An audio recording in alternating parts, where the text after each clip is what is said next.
श्रावणी मधुकर दिघाणे आहे. माझी पार्टनर ईश्वरी गणेश पाडसाने आहे. आम्ही 8वीच्या विद्यार्थिनी आहोत. माझ्या शाळेचे नाव सावित्रीबाई फुले कन्या विद्यालय माध्यमिक व उच्च माध्यमिक असे आहे.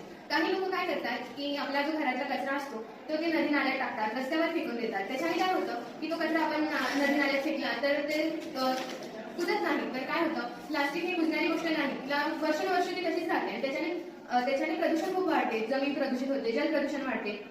आणि आपण ते जर टाकलं, आपण त्याच्यात ते आपण समुद्रात टाकले तर मासे त्याच्याने मरतात. त्यांना पक्ष्यांना पण त्याचा त्रास होतो. रस्त्यावरची जी जनावरे असतात ते प्लास्टिकचं अन्न खाण्याचा प्रयत्न करतात, पण त्यांना ते प्लास्टिक मधले अन्न खाताच येत नाही. तर मग ते खातात आणि काही आजारी पडतात, तर काही मरूनच जातात.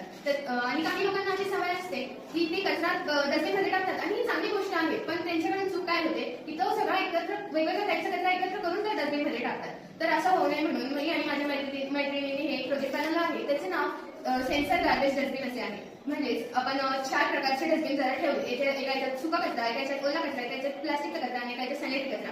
मग आपण समजा ओल्या कचऱ्यामध्ये सुका कचरा टाकला तर तो सेन्सर वाजायला लागेल, आणि समजा आपण जोपर्यंत तो काढत नाही तोपर्यंत वाजेल, आणि जेव्हा आपण ते काढून दुसऱ्या त्याच्या बरोबर डस्टबिन मध्ये टाकलं तर बंद होईल. त्याच्याने काय होईल की आपल्याला तो कचरा वेगवेगळा करण्यात मदत होईल, आणि आपल्याला ते वेगवेगळं झालेल्या पदार्थांनी आपल्याला त्याची खूप मदत होईल. समजा ओला कचरा आहे, त्याच्यामध्ये उरलेलं अन्न, फळांचे साल, असं काही पदार्थ असतात. त्याच्याने आपल्याला खत तयार करता येईल, आणि ते खत आपल्याला शेतीमध्ये कामात येऊ शकतं. ते खत आपण जर वेगळं केलं तर आपण कंपाऊंड बनवलं, आणि मग ते आपल्याला शेतीत खूप कामाचं होऊ शकतं. आणि प्लास्टिकच जर आपण वेगळं ठेवलं तर आपल्याला ते प्लास्टिक रिसायकल करून चेअर्स, प्लास्टिकचे बॉटल्स, प्लास्टिकचे खूप सारे साहित्य जसं खुर्च्या, पाईप्स, टाईल्स असे आपण भरपूर उत्पादने त्याच्याने बनवू शकतो. आणि काही ठिकाणी असं होतं की जे प्लास्टिक वापरलेलं जे प्लास्टिक असतं त्याच्याने ते काही लोक ते रोड बनवतात, आणि ते रोड असे असतात की ते टिकाऊ असतात, आणि त्यांना पावसाने पण काही धोका होत नाही, ते पावसाने खराब होत नाही, त्यांना सारखं रिपेअर करायची गरजच पडत नाही. त्याच्यासाठी हे डस्टबिन जे आहे ते खूपच महत्वाचे आहे.